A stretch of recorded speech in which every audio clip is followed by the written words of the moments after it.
உங்களை மறந்து எங்க இருக்கீங்களோ அதுதான் தொழில். காசுக்கோ இல்ல வேற எதுக்காவது செய்யறது தொழில் கிடையாது.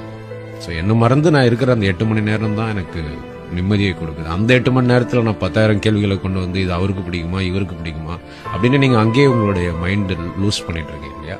ஸோ அப்படி பண்ற படங்கள் தான்.